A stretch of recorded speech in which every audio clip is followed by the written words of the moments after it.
Hello everyone and welcome to the next video. In today's video I will share my important tips for the upcoming mathematics paper. Reading time is very important children. I want in the reading time मैं चाहती हूँ कि आप question को अच्छे से पढ़ो, उसमें से डिसाइड करो कि कौन सी ऑप्शन जो अगर दो चॉइसेस है तो कौन सी चॉइस करनी है और कौन सी वाला जो चॉइस है वो आपको नहीं करना है। अब जो चॉइस आपको करना है प्लीज़ इंश्योर कि उसमें जो कैलकुलेशन वर्क है वो थोड़ा कम हो ताकि आपका कहीं पे भी कैलकुलेशन एरर ना हो। दैट इज़ वाई जो 15 मिनट रीडिंग के आपको मिल रहे हैं वो बहुत बहुत बहुत इंपॉर्टेंट है ताकि आप कभी भी डबल माइंड में ना रहो कि कौन सा क्वेश्चन अटेम्प्ट करना है और कौन सा नहीं करना है अगर क्वेश्चन में चॉइसेस हैं। स्टेप नंबर 2, हमेशा क्योंकि ये मैथ्स का थ्योरेटिकल पेपर है तो आपको step by step approach follow करनी है, यानी कि लिखना है कि क्वेश्चन में क्या गिवन है, क्या आपको फाइंड करना है सो दैट सामने वाले को समझ आए कि आप क्या समझाना चाह रहे हो। तो अगर आपका फाइनल आंसर गलत भी हो जाता है तो सिर्फ हाफ मार्क कटेगा, आपको पूरी अप्रोच के ऑलमोस्ट फुल मार्क्स मिलेंगे। आंसर शीट को बहुत टाइडी रखना है, इसका मतलब ये नहीं है आपको बार बार लाइनें लगाते रहना है, डिफरेंट डिफरेंट कलर के पेन यूज़ करने हैं, नहीं, that is wastage of time. मैं चाहती हूँ कि आप थोड़ा थोड़ा गैप छोड़िए एवरी आंसर पे, लीव सम स्पेस, और अगर बाय चांस कोई क्वेश्चन गलत हो गया है तो उसको सिंगल कट करिए, डोंट स्क्रिबल, ओके, उसको डबल डबल ट्रिपल ट्रिपल बार नहीं काटना है। अगर आप ग्राफ पेपर यूज़ कर रहे हो तो स्केल ज़रूर लिखना है, दैट एक्स एक्सिस पे क्या रिप्रेजेंट हो रहा है, वाई एक्सिस पे क्या रिप्रेजेंट हो रहा है, एंड 10 स्मॉल डिवीजन या 1 centimetre represent how much units. Okay, question paper से जो टर्म और जो साइंस कॉपी करने हैं वो बहुत ध्यान से कॉपी करना है। बहुत बार जल्दी जल्दी के चक्कर में बच्चे क्वेश्चन पेपर, सारा क्वेश्चन करेक्ट होता है, सारा आंसर करेक्ट होता है, लेकिन उन्होंने जो क्वेश्चन कॉपी किया होता है वही गलत कर लेते हैं। तो I don't want you to make this mistake. There is no need to follow any sequence of the question paper. ये नहीं है, ये कोई ज़रूरी नहीं है कि 1 के बाद 2 ही करना है, 2 के बाद 3 ही करना है, 3 के बाद 4 ही करना है, ऐसा कुछ नहीं होता।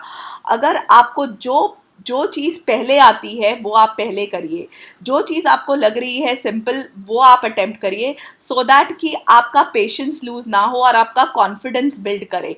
मैथ्स के पेपर में कॉन्फिडेंस इज़ अ की। अगर मुझे ये विश्वास हो गया कि मेरा पेपर, मेरे 80% तो मेरा पेपर करेक्ट ही है, तो बाकी 20% में मैं किसी तरह खींच ही लूँगी। और अगर मैं पहले या दूसरे क्वेश्चन पे ही अटक जाती हूँ सो मुझे नर्वसनेस हो जाती है, जिसकी वजह से मेरा बाकी पेपर भी नहीं अच्छा जाता। तो इसलिए there is no need to follow any sequence, but आपको क्वेश्चन नंबर करेक्ट ज़रूर लिखना है, ठीक है। आप ये नहीं भूलोगे कि कौन सा क्वेश्चन नंबर आप कब कर रहे हो। तो पेपर में जब आप क्वेश्चन नंबर लिखोगे तो वो आप बहुत करेक्टली, बहुत माइन्यूटली चेक करोगे कि आप कौन सा आंसर नंबर लिख रहे हो। हमेशा हमेशा फॉर्मूला लिखना है। इवन इफ आपका सारा क्वेश्चन गलत है और आपने फॉर्मूला करेक्ट लिखा है तो आपको आधा नंबर फॉर्मूले का ज़रूर मिलेगा। So please write down the formula which you are using in every question. और फॉर्मूला को दोबारा दोबारा लिखने की ज़रूरत नहीं है। अगर एक क्वेश्चन में एक फॉर्मूला 2 बार यूज़ हो रहा है, आप उसे बस एक ही बार लिखिए, ठीक है, सो दैट आधा नंबर आपको ज़रूर मिले even if the question is wrong somehow. हमेशा क्वेश्चन पेपर में छोटी सी टिक मारो जो क्वेश्चन आपने कर लिया है, और अगर कोई क्वेश्चन छोड़ा है तो उसमें एनसर्कल कर दो, छोटा सा सर्कल बना लो, ताकि जब आप लास्ट में चेक करो तो आपका कोई भी क्वेश्चन जो है वो छूट ना जाए। ओके, फिर don't forget to write units. Units लिखना बहुत ज़रूरी है। जैसे सपोज करो कोई वर्ड प्रॉब्लम है, उसमें उसने एज पूछ लिया है, तो please please mention the unit की उसका एज 46 ईयर्स होगी। सिर्फ answer x is equal to 46 पे नहीं छोड़ देना है, ठीक है। यूनिट्स बहुत इंपॉर्टेंट है। और अगर कभी कभी यूनिट्स जो है क्वेश्चन में कहीं मीटर्स है, कहीं किलोमीटर्स है, तो आपको इंश्योर करना है कि सारे यूनिट पहले आप सेम करोगे फिर ही क्वेश्चन को सॉल्व करोगे।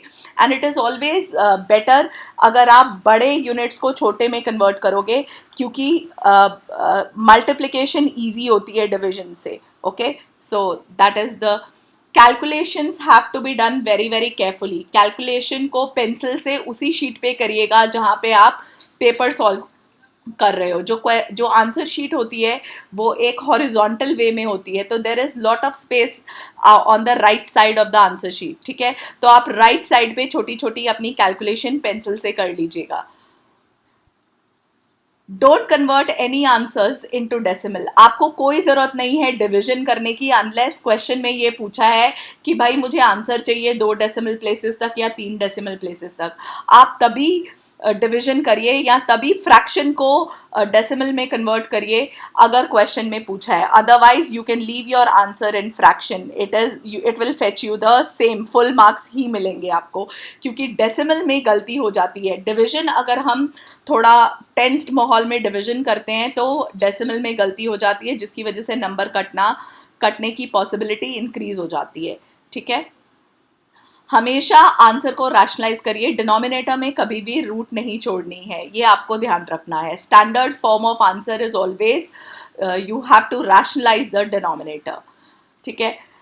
कोई भी क्वेश्चन अनअटेम्प्टेड नहीं छोड़ना है, हमेशा हमेशा उसे हर क्वेश्चन को अटेम्प्ट करना है। अगर आपको क्वेश्चन में कुछ नहीं समझ में आ रहा तो एटलीस्ट क्वेश्चन को पढ़ के जो उसमें गिवन है वही लिख दो, टू प्रूफ लिख दो। ऐसा मैं क्यों बोल रही हूँ, ऐसा क्यों होता है, क्योंकि कई बार क्या होता है जब बोर्ड का पेपर बनता है तो पेपर क्वेश्चंस कोई गलत भी आ जाते हैं, फॉर्मेशन ऑफ द क्वेश्चन गलत हो जाता है।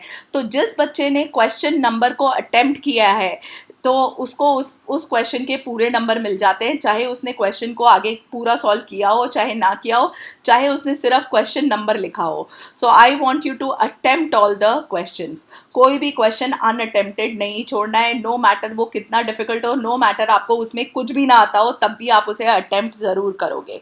और हाँ, अगर आपको कोई क्वेश्चन में आप अटक गए हो और उसे रीअटेम्प्ट करना है तो please please please it is my sincere request कि आप reattempt only at the end करोगे, बीच में ही आप दोबारा करना शुरू नहीं कर दोगे।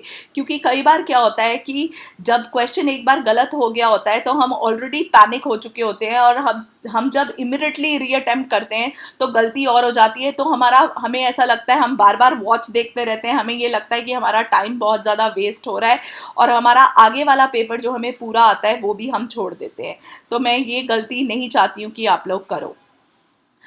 कैलकुलेशंस अगर लास्ट में टाइम बचा है तो मैं चाहती हूँ कि आपने जब राइट हैंड साइड पे पेंसिल से जो कैलकुलेशन करी थी आप फटाफट उसे वेरीफाई कर लो, ताकि आपकी कभी भी कोई कैलकुलेशन एरर ना हो। This is how you can maintain, you can get very very good marks in your board examination. So there is no need to panic, no need to worry, आपको सब कुछ आता है। मॉर्निंग में उठिए, सिर्फ फॉर्मूले रिवाइज करिए and go and give your mathematics paper. All the very best children, hope you will really do well and make your parents and teachers proud. Thank you children.